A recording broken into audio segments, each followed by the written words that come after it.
What time is it over there again? That's funny because you just dropped out. Hey, the time is 1:27 p.m. 1:27 p.m. 1:27 p.m. And it is a Friday afternoon in Melbourne, Australia adjacent, right? It is. That is correct, yes. Yes. And right now it is 10:28 p.m. on a Thursday, the day before. New Jersey? In New Jersey, in Sopranos country. That's why dinosaurs don't exist no more. Wasn't it a meteor? They're all meat eaters. Meteor. Take it easy. That's not a joke. That's usually the only way I can say it. That's fine. Look, I totally understand because I've actually been watching The Sopranos lately. Vito, where the fuck is my Tupperware? Keep your shirt on. My wife's bringing it down this afternoon. I've seen it, but like I haven't seen it in a long time. And the last time I saw it, I don't think I was old enough to like appreciate it. Let me ask you a question. Why do pissing, shit, and fucking all happen within a 2-inch radius? Everybody asks that, Paulie. There's no answer for it. They're all sources of pleasure, though. Get the fuck out of here. Also, the fact that I went to the high school the Sopranos kids go to, West Sussex. That's why I say I'm from the Sopranos country. Is the only like global latch on to this area. I live in a very suburban area. I'm telling you about where I live before I even tell my name. I'm Dan. Oh, that's nice to meet you, Dan. Nice to meet you too, Samuel. I am Dan. I'm 25 years old. Born in Venezuela. Kind of grew up a little bit all over the place. But I reside in New Jersey. And we shall see how long I reside in New Jersey for. But life comes at you quick, you know. Samuel, how about you? Samuel D. Samuel JD. That's look. I myself look before all this shit. I would like doing night shift logistics, which is a horrible job to do, and I don't recommend anybody do it. That sounds in awful. Their lifetime. It is. The only good thing about it is that you can listening to music and being on open road with no traffic is actually very soothing for the soul in some weird way. It feels like it's only you on the road, you and the music, which sounds really weird, but no one's going to watch this. So who fucking cares? Well, you see, the thing is that if you wanted to edit this out at some point, you can. I'm all about going at it completely like honest. And for the record, before all that night shift logistics, what I was saying earlier is that I was previously filming musicians who were touring through Australia and putting together content for their social media accounts. That's me. See? Look at that. Remember this cunt? Billy. Yeah, Maggie. So Australia doesn't have the biggest music scene, but I've always been really into it. So whenever that's right. So it's we only have like 5 major places that musicians tour whenever they come to Australia. 5 capital cities that they usually hit up, which is along the east coast. Then you've got Adelaide, and very minimal you'll get Western Australian kind of put in there, just because it's like the other side. It's like being on the other side of United States from you. You know? Yeah, and there's just no towns in between, so they don't make any money doing it with buses or anything like that. The music scene's completely different here, so it's just one of those things. You see, the New Jersey music scene, I don't want to dwell too much on it because I want to get to some of the topics at hand, but it's a very lively scene. It's always been very belligerent. The first word that comes to mind is belligerent. You had the Misfits are from here. Like Lodi, they're from Lodi. You got Jersey Club, which I'll tell you a little secret. Don't ask people what's your favorite Jersey Club song. Most people don't know a Jersey Club song. They just know what Jersey Club sounds like. That kick pattern. Yeah, you know the one I'm talking about. Uh-huh. And I'm gonna let you... I'm from the other side of the world. All right, let's just get that. That's clear. the concept of the show, by the way. So I don't know what the Jersey Club is. Is that some RSL? RSL is like a pub that like veterans go to.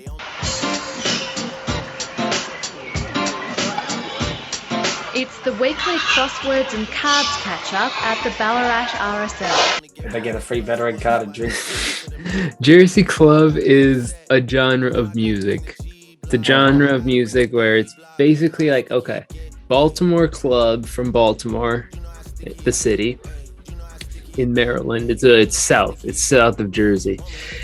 Pull up a map of I'll have a map of Australia next to me while doing this. You should have a map of the United States so you can have a frame of reference, because like people always forget, and Americans specifically do this, is that we just assume people know exactly what we're talking about geographically. It's like, yeah, 200 miles to the left of me, you know, down in Morgantown, Pennsylvania, from left of Philly. That's a real, all those directions are real, by the way. Yeah, Morgantown is about 100 miles left of Philly.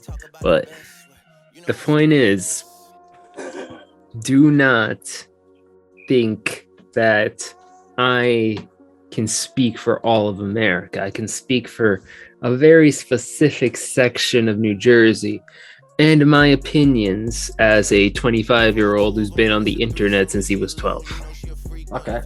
That is more or less where I'm coming from with most things. That being said, what are your favorite albums of the year so far? Holy shit. I haven't really done much homework for this, man. I haven't it's been a huge year for hip hop. The latest gig that I went to, so that kind of comes to mind first, is this EDM producer from Melbourne. He's a local dude, but he's starting to pop off lately. His name's Willaris K, and what I'll do is I'll attach a small clip from the actual show just so you can get an idea of what it's like. Here we go. We'll do that right now.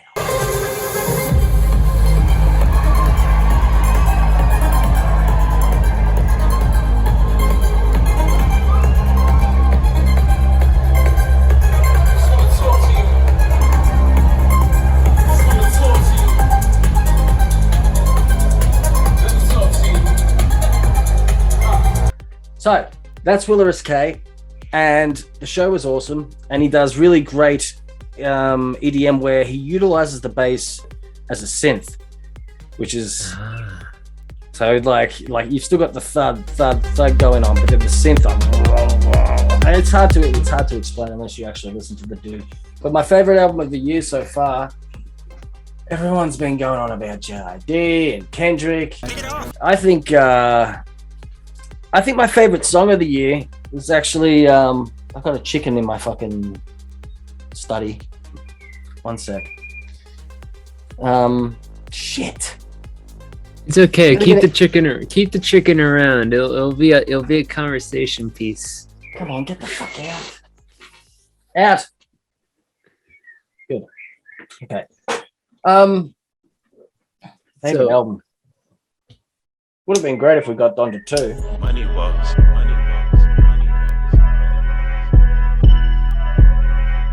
Who they waiting on? That's Pablo. Because I liked where that was going despite the backlash it got.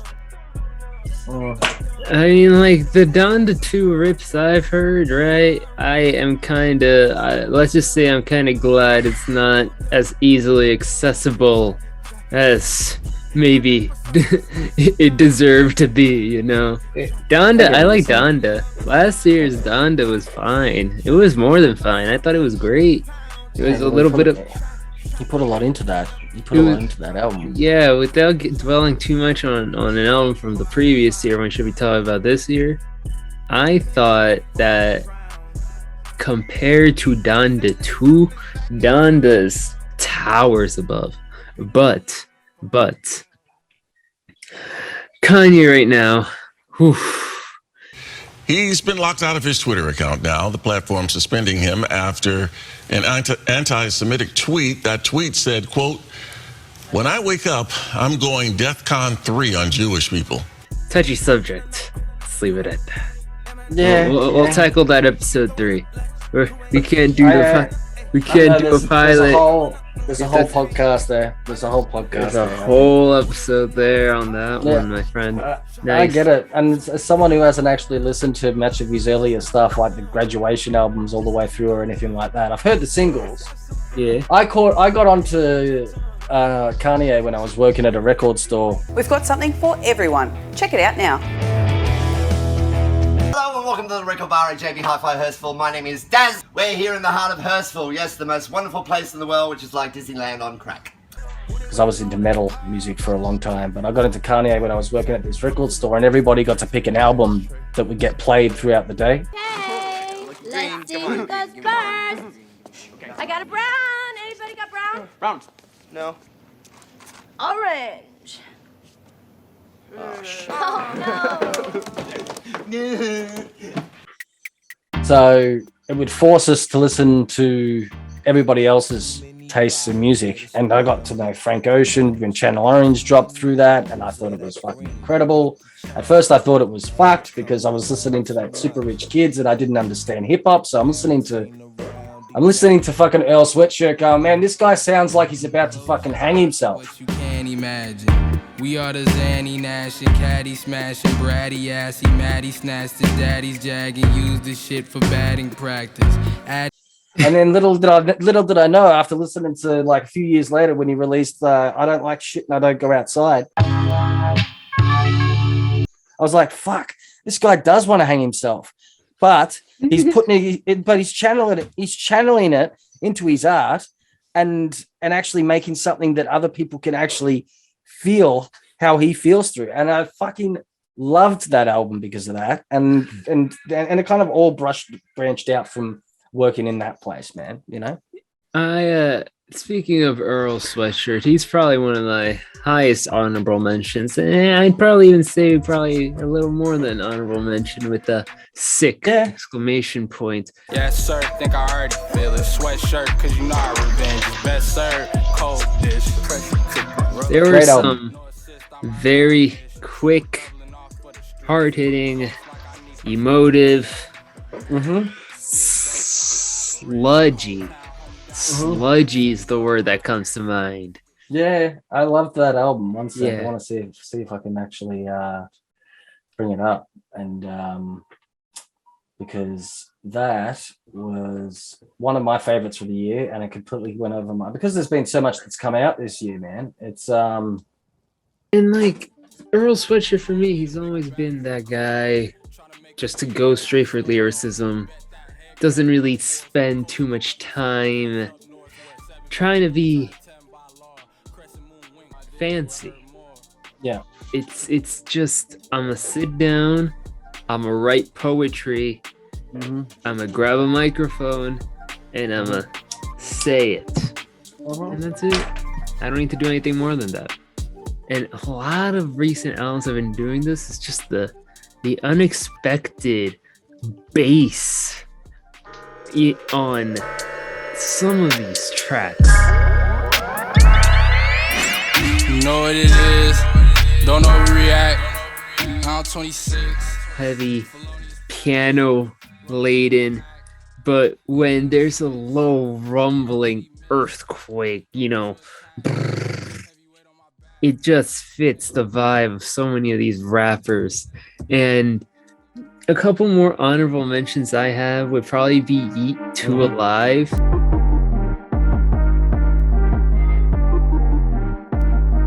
And if you like bass that's really a synth or vice versa, you would like YEAT. YEAT is the absolute best talent of the mainstream in maybe the last, maybe since Young Thug, maybe since Playboi Carti. Yes, I'm gonna say that since Playboi Carti's Die Lit era to the Whole Lotta Red era, YEAT right now. YEAT. Yes. YEAT. Now I gotta say, Two Alive, not as good as his last album before it, which was Up to Me. Up to Me is a lot better. Is a lot better. I feel like on Two Alive he kind of got a little complacent maybe, which isn't good, especially this early in your career. There's other than like, let's move past the honorable mentions and get to the actual good stuff, you know? Well, I mean, Earl Sweatshirt happened early in the year. That was January. So the next big one that came out from after that, I mean, FKA dropped an album the same day. Caprisongs.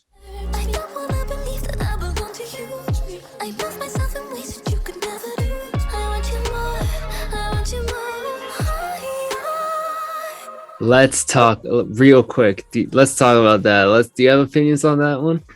I didn't actually get around to listening to it, man. I got a lot of homework, so I'm keen to hear your thoughts on it, though. I'll write down some notes, and that way it can give me some things to listen to. So I've got YEAT so far, but just give me an album from YEAT or a song from Caprisongs, from FKA Twigs. Absolutely killed her mixtape. It's a mixtape. She built that as a mixtape. I don't know, whatever. What it doesn't matter what you call an album nowadays. But like this mixtape is so I said the word. I gotta find a better word than lively. I already used lively. Riveting, sensual, colorful. She's always been very sensual with her. Yes, she's always has. But on this one, it's like she's actually. Someone said, okay, so one of my best friends, she said, it's like FKA Twigs sounds like she's finally making music for people who also go outside. And that's exactly it. It's her style, her eclectic kind of in the shadows veil vibe, but at a nightclub. Like, listen to Minds of Men. Down, troubles. Lay your troubles down and your heavy crown. Take your troubles off. Minds of Men really just that's it. Yeah, that's the song. If you're gonna listen to a song off that album, it's Minds of Men. Minds of Men.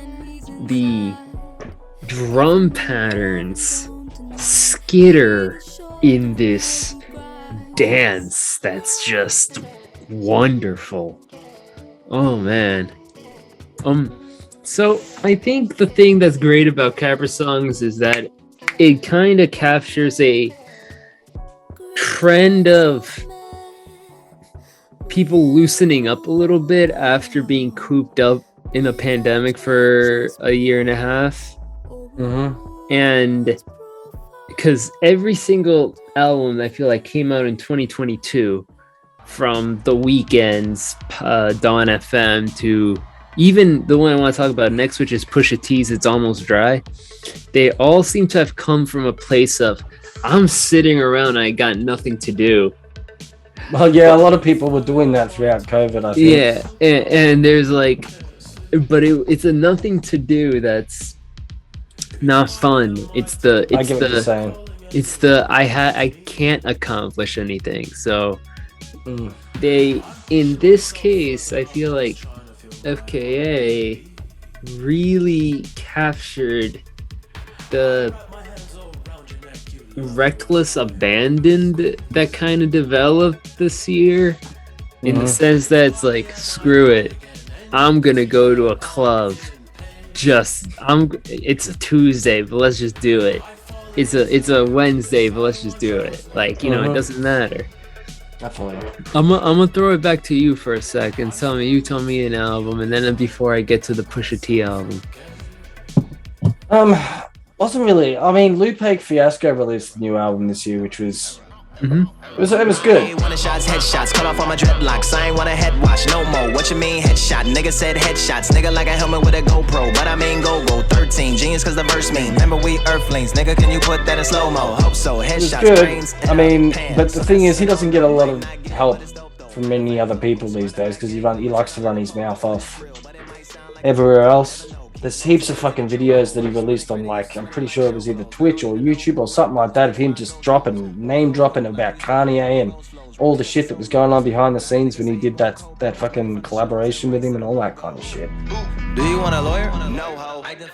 On the flip side of that, what niggas didn't see was on the other side, on the industry side of shit, the non-public side of shit, everybody was helping Kanye. Everybody. Well, not everybody, but there was a bunch of motherfuckers helping Kanye. Right? Which is, I think, something that doesn't get told a lot. Whether it was niggas writing his raps, niggas helping him with music, niggas helping him with deals, all kinds of shit. So Kanye is a product of a bunch of niggas. But he released this track called 100 Chicagos. Generating Zen with some nice sword practice. Rest in peace, Verge. LV is Vice Lord backwards. A simple flip with a monogram. That ain't shit. I had similes on my sonogram. A mama's man. Before I was born, I was doing reconnaissance. My baba taught me how to chop a nigga with my chopper hand. And it's one of my favorites yeah, definitely one of my favorites of the year. Very minimal. There's no drum track. It's pretty much just keys and ambience, and it's him just fucking dropping that word salad that he was very famous for. He still got it, and he doesn't need help from many of the big players. He just pretty much does it all himself. Still repping Chicago.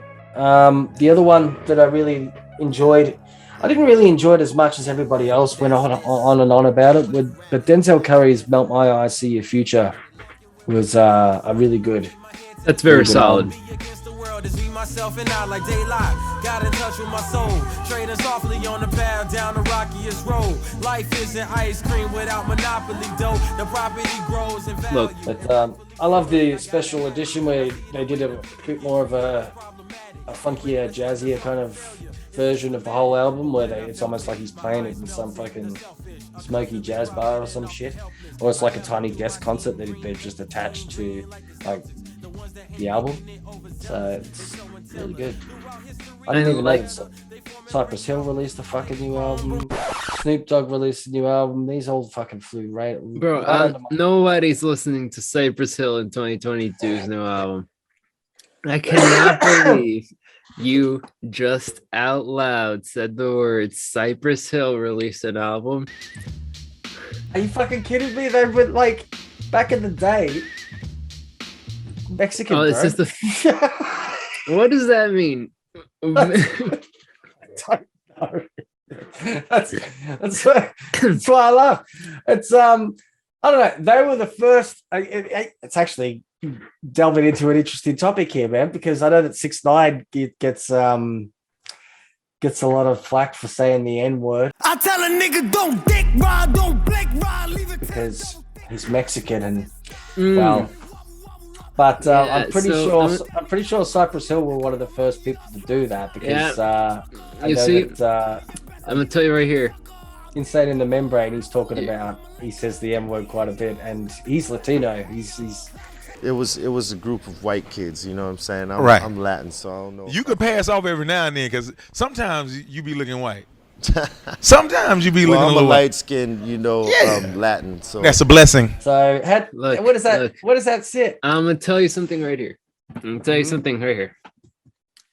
In New York City specifically, New York City and Los Angeles, specifically those two. I cannot speak for anywhere else in between, but more in New York, there is sort of an acceptance of darker skinned Latinos who aren't white kind of have a past that is not universal and often nowadays questioned more and more.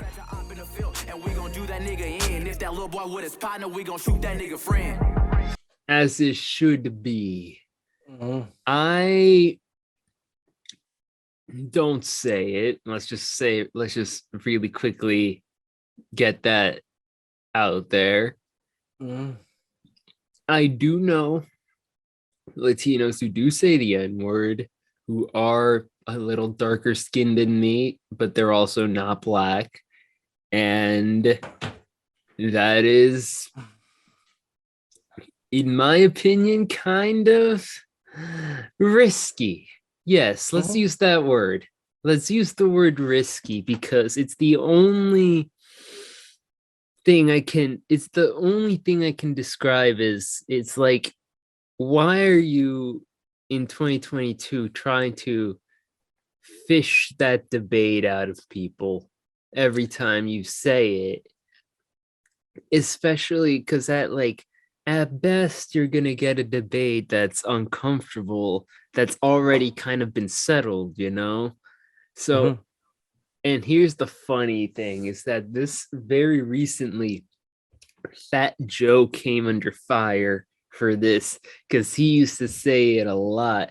And we say nigga all day. And they think that's what's cool.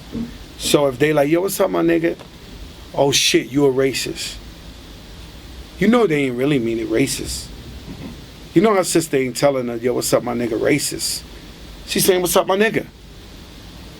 You see what I'm saying? And he still does. And he's like, and I'm gonna be honest with you, I haven't read past the headlines on this, so I do need to delve in a little deeper on this. But it's like, I thought I was black, is what he said. And I was like, that's the wrong answer. No, the right answer is I'm from New York City, and I thought that was okay. That's a less embarrassing answer. It's still the wrong answer. Don't get me wrong. It's still the wrong answer, but it's a less embarrassing answer because the majority of Latinos who aren't black do not like identify with blackness at all. Yeah. Like even the ones that, you know, like there's also a weird culture of like denying blackness, and this happens more in Dominican communities. Actually starting discussions amongst Africans, amongst Caribbeans, amongst African Americans, amongst Black Latinos, when the ones that actually claim their blackness.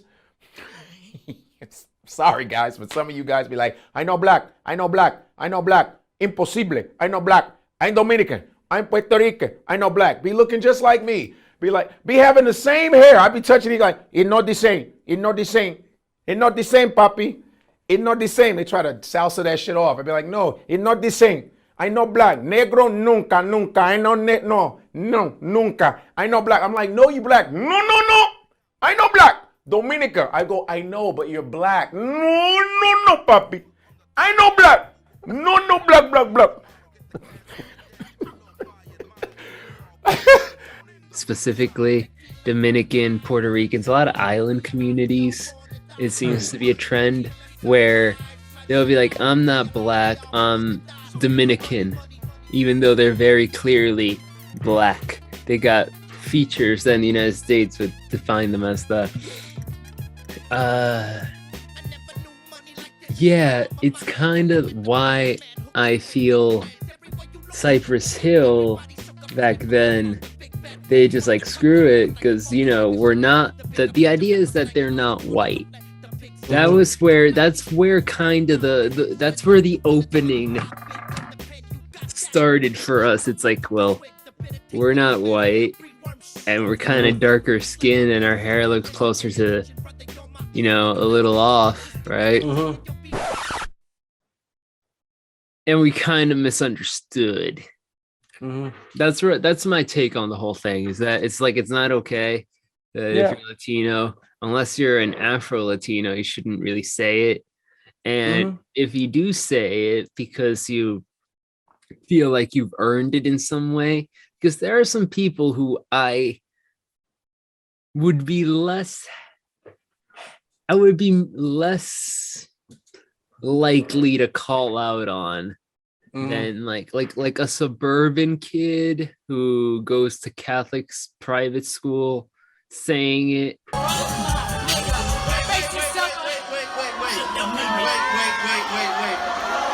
Am I not cool enough for you? What's up, bro? Fuck you, bitch! Fuck you!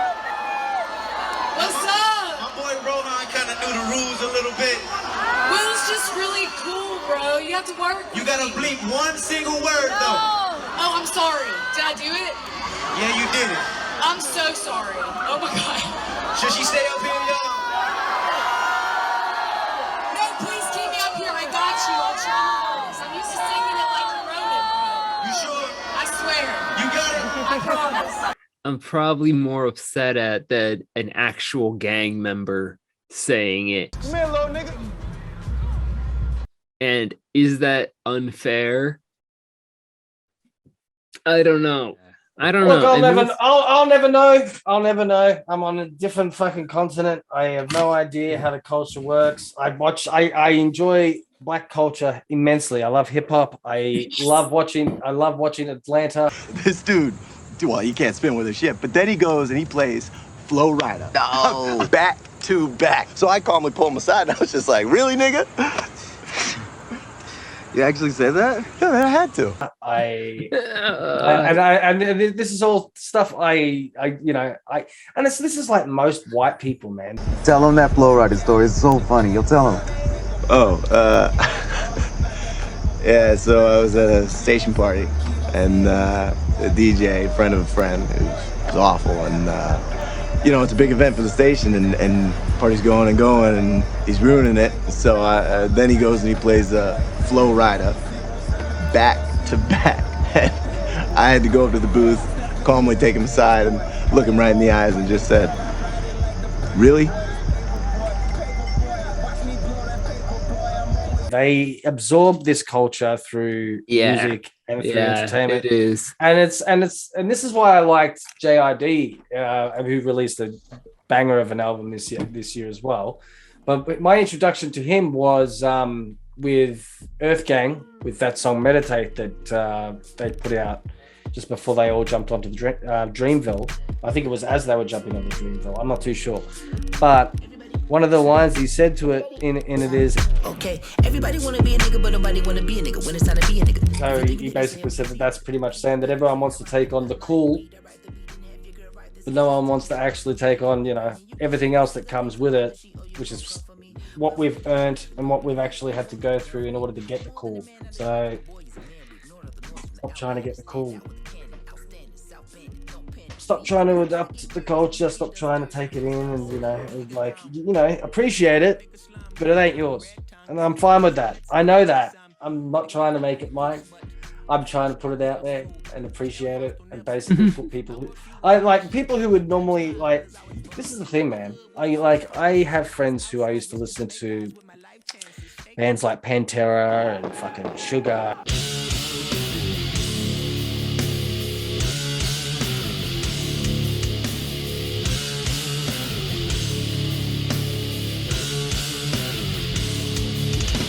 We used to go to metal clubs and metal gigs, just all that shit.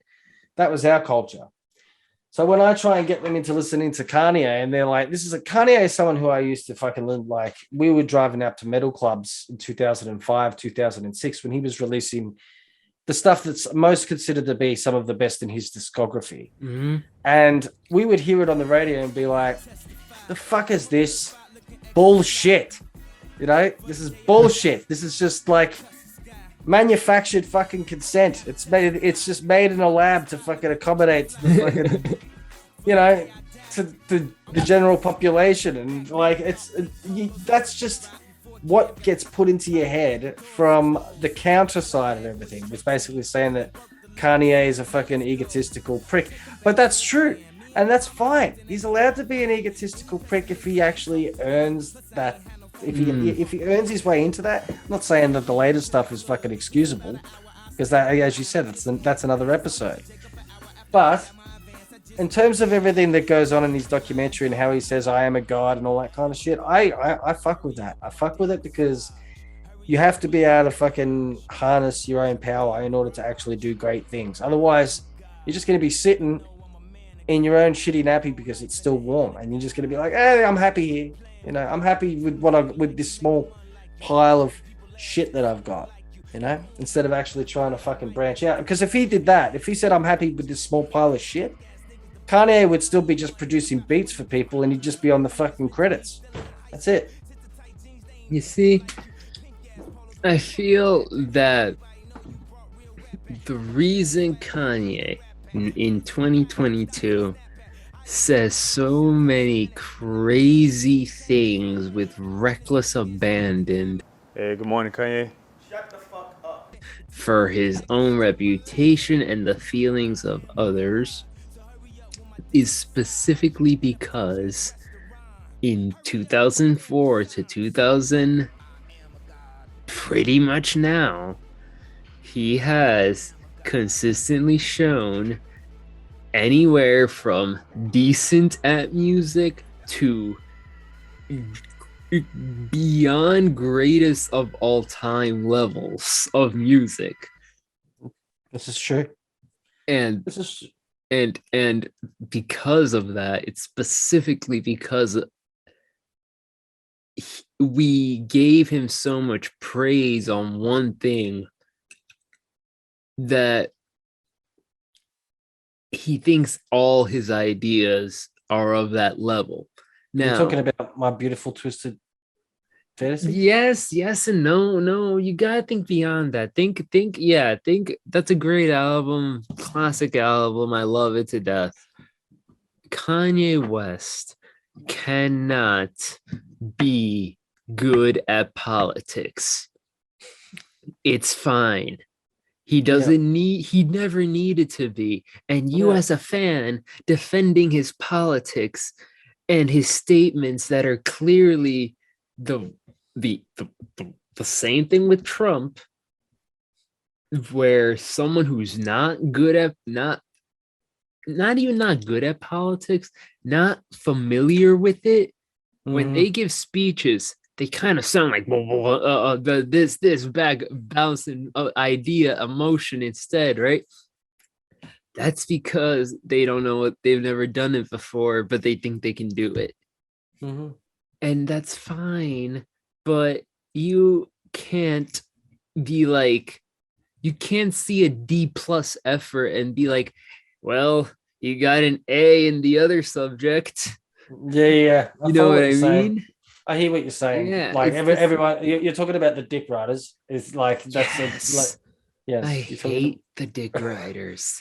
I love Kanye. I love Kanye, but why? You don't need to defend his politics to love the man's music. Look, I honestly think half the shit he says, and this is the thing, when stuff like when he says slavery was a choice, right? We're well past that one, man. I get that's that. the thing that's crazy. We're so past that at this point. I know, but to me, that's one of the craziest things he's said. That's pretty up there, because it's like it's because like with no explanation, and it's like everything Kanye says, if you were to have him sit down and write it out and be like, prove your points in writing and tell me to them in writing, the ones that he could point out, right? He'd be able to write out 8, 9, 10 pages of examples. For example, Adidas stole my designs. He could probably, if he wanted to, show off 50 pages of Adidas stealing the designs and they'd be correct, right? If you ask him, hey, why is P. Diddy a federal agent working with the Jews? And you have him sit down and be like, write it out. Tell me why.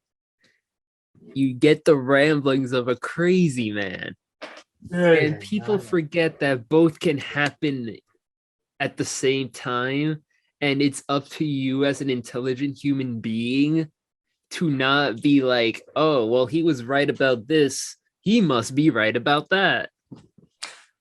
Look, yeah, you're gonna hate where I'm gonna take this, but it's very relevant to something that's just happened recently. Now, okay, do you believe Kanye has said things that have hurt or damaged people?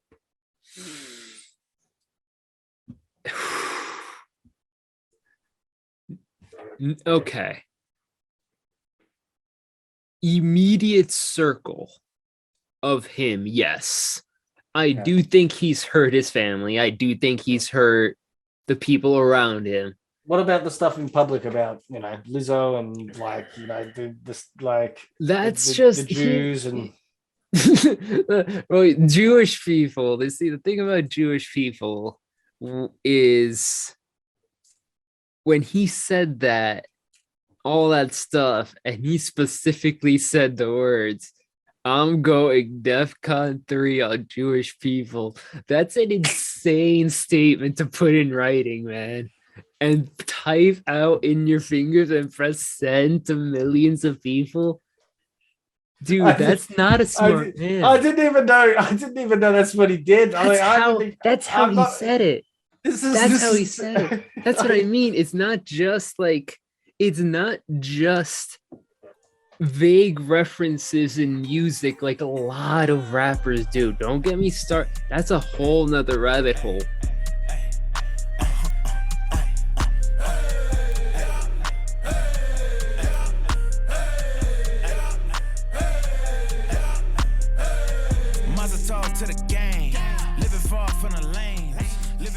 Anti-Semitic rappers is a whole nother rabbit hole we don't have to jump down right now, but it's worth digging into because it's all over the place there. And Kanye said the words, "You guys have been trying to blackball me," and it was all public on Twitter. And think about this, right? Let's say you have these opinions, but you also have a multi-million-dollar business that is entirely reliant on people liking you. And you just alluded to the hate to actions that everyone knows resulted in the deaths of millions. You can take those strings, right? And you can make the argument he's hurting a lot of people by doing that. I don't think he's doing it any more than Jay-Z being like on the story of OJ. Being like, "You ever wonder why Jewish people own all the property in America? This is how they did it." Like, not more than that. It's the same bullshit stereotype of like my Jewish lawyer compliment.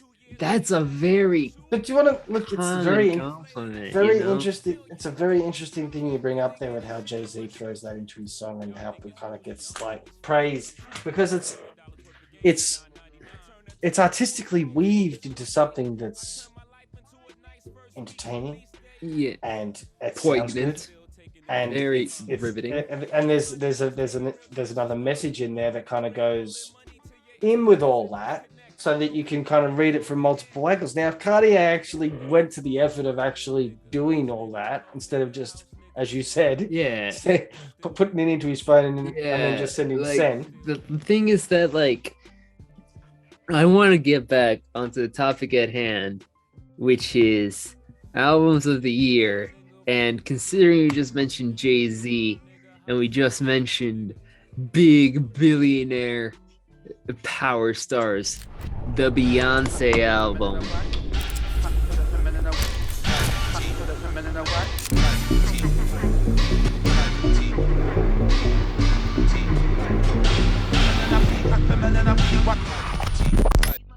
Renaissance. Did not listen to it. Oh my god. It's okay, so it's about an hour and 5 minutes. It's not super long, but it's a little more longer than like the usual like zeitgeist of the day, you know, where everything's like, 40 minutes max. It's a house album. It's a good house album. So it's thumpy. Very. It feels like this motion the whole time. I feel you. It's like, and Beyonce's vocal mixing on this, she's just it sounds like she's right in front of you the whole time. It's beautifully mixed vocally, yeah. Whatever happened to the Carters? Weren't they going to do shit together? Like, or I don't know. Was that just a once-off thing? That seems like it was a one-off thing. Honestly, I'm fine with that being a one-off thing. That fizzled out so quick for me. It did, even though they got the Louvre for their music video and all that shit. Yeah, that's crazy. It's because it was low effort for what it could have been. I thought it was, I still have not talked about my singular album of the year so far, which is Babytron's Megatron. Yo, man's in there telling shit. Vet with the trunk in the front like an elephant. Japanese fan, $1,000 medicine. Engine, it's a elephant. Here when I'm revving it. Dog shit militia. You are not a member. Hitman caught 2 ops and they got popped together. I might play the new fit tomorrow, gotta watch the weather. Courtside Pistons game, I wear Crocs wherever. Now you see, if this is gonna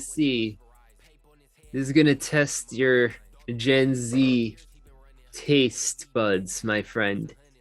Megatron.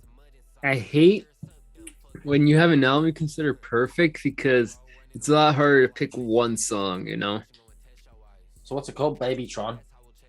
Megatron. He's from Detroit. He was a scammer who became a rapper. And he raps about how he used to scam, and he's now rich, and he raps over Detroit techno beats. It's tremendous. Crocs and Walk. Do that one. Crocs and Walk.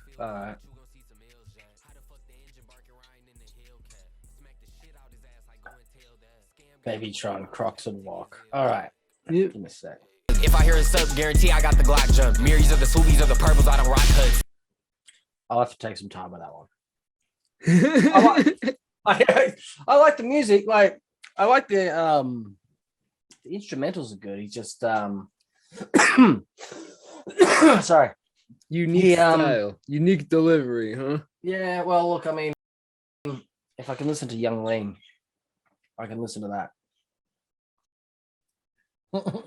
that. Drain Gang. Honestly, the only one who impressed me this year, Drain Gang, was Blade. Yeah, I get that. I don't really listen to many of them anyway. They used to be the Sad Boys or whatever the fuck they were called. I just went and saw Young Lean. And he played a few days after New Year's. I'm pretty sure I told you he came over and he was gacked. Yeah. He had a wet towel on his head and he sounded like shit. Highlight of that gig was the tram ride home. What else? So, Babytron, Crocs and Walk.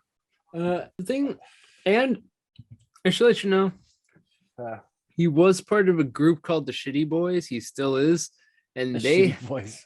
Yeah, the Shitty Boys, and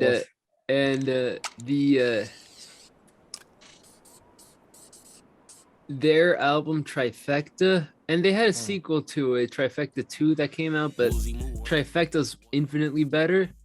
That is probably my current album of the year, just because it's, 3 different guys going off each other's energy for 55 minutes straight. Oh, man. I could talk about it forever. Every single song is... But that, we'll talk about it for your homework, all right? You gotta Sounds good. Here's to give you my controversial opinion of the night is that I don't think Kendrick cracks my top 10. Oof. Take off your idols. I don't think he cracks my top 10, dude. Really? Yeah. In terms of replay, in terms of genuine enjoyment, I think, and I know the vibes are different, and I'm gonna get some flack for comparing it like this, but I preferred the Future album. I preferred the Young Nudie album. In the same vibe. I preferred the JID album, the Denzel Curry album. I get what you're saying. Kendrick, man, I get it. It was just so all over the place, that record, for me. Yeah, I get what you're saying. The second half really did kind of go in different directions from where you thought it was going in the first half. But I really didn't like. Everyone going on. I don't think N95 should have been the fucking lead single. Yeah, agreed. Like, I don't like it. I don't think it's that good of a song. And I really disliked his N95 Saturday Night Live performance.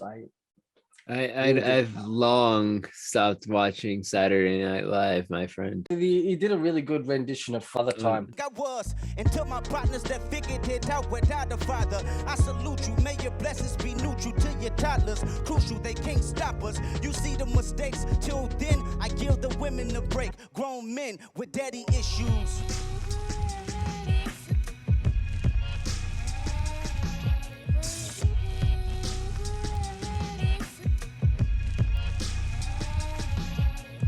Early morning wake ups, practicing on day offs. Tough love, bottled up, no chaser, no chaser, no chaser, no chaser, no chaser.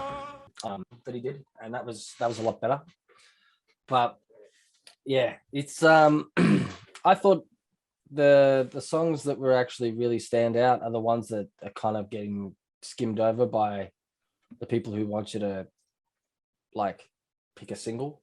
Yeah. Choose a single. So it's like, I don't know, tracks like Count Me Out, I thought was the standout of the album. It's the midpoint of the album anyway, so I think he chose it to be like that. I do think that was the Vince Staples album this year? She said, baby, keep me closely. Love it when you hold me. Know that I'm a real one. I don't do no ghosting. I know that you love me. You don't gotta show me off to the world. Please hide me from the police. Everywhere you go, we Okay, yeah, that one's up there. Park broke my heart. That was good too. I like that. That one's good. I found that relaxing as hell at points. But it's also like just on the edge all the time. I know.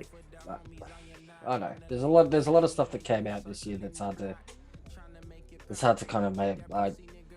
Fuck. I'm losing it, man. I'm losing it. Getting too tired. Yeah. What time is it over there? It's about to be 11:30. I was gonna like call it soon-ish. Yeah. But all right. We're up to April pretty much in terms of like, because we're going through the list and everything that we've mentioned is pretty much. Let me see. Into April. I mean, that's like more or less how I've been like doing it. The Megan Thee Stallion album. Yeah. I'm the motherfucking pen, people pay a bench rent to a trick daddy's only out here by now, nigga. Perkins, these bitches is popping, is potent, the shit they be tweeting, they gotta be smoking. Every nigga favorite, pussy get played with. I'm the type of bitch jealous hoes can't hang with. Next to the head of the bed, cause I'm flexible. He tryna come fit that dick in my schedule. Traumazine. That's actually some. I cannot believe I went the whole podcast without mentioning that. Amazing. I think that may be my number 2. Yeah, I'm gonna say it firmly is my number 2. Because Trauma Scene, it's the other than Something for the Hotties, which is kind of like a B-side mixtape full of it was decent. Before that was Good News, I think was the name of it, of her debut label album. It was too poppy for me at points and it didn't really resonate with me, but it was still had some bangers. But this one had emotion and fight, just biting fight. Listen to A Gift and a Curse if you want a perfect example of just stomping on bitches, man.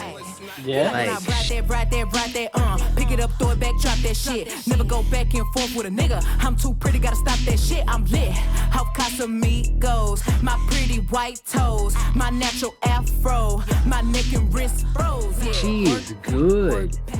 Just look at my ass when I twerk. Alright, I'll check it out. I'm putting it on the list now. So Megan Thee Stallion, Caprisongs, and Babyton and YEAT. Those are my homeworks. Yeah. I think Yeet instead of Too Alive, listen to Life is most recent. That's better. That's shorter, better, and it's like it seems like he had more creative control. If that makes sense. Okay. All right. I've written it down. All right. Do you have homework for me? Not specific to this year because I know that you keep up with a lot of stuff from this year. So yeah, let's just hold it up. Let's just hold it off with what we've got from now, and okay, because we've got a lot of stuff from this year to still go through, man. So there's no point in going through any homework because the stuff that I want to lay out for you is stuff that is from the past. Yeah, that's trying to link in my generation to your generation instead of vice versa, which is cool. Kind of what we're doing with going through the year this year, because that's more concurrent to you, you know. Gotcha. But yeah, no, I'll go through those albums. I'll listen to them while I'm on the road, and I'll let you know my thoughts next time we chat, which shouldn't be too long. Okay. Now that we've got this whole setup going, and like this is like, but yeah, I don't want to drag you out too long into the night, man. So we'll cut it there. Okay. And if you are keen to do this again, I probably could do another hour or two over the weekend at some point. Let's do that. Yeah, I could squeeze it in the morning maybe at points. I'd have to see. Yeah. And for that, I want you to try and get your phone on a selfie stick. Yeah, I could do that. And that's the problem. Yeah. Set it up. Cool. And then we'll upload. I'll get you to upload that video file and the recording of the session that we do, and I'll be able to sync it all up and cut it all together and put all the clips in and all the fun shit. Okay, gotcha. All right. Yeah. All right. Well, I think I'm gonna stop recording. Right. Okay, man. Yeah, stop. Yes.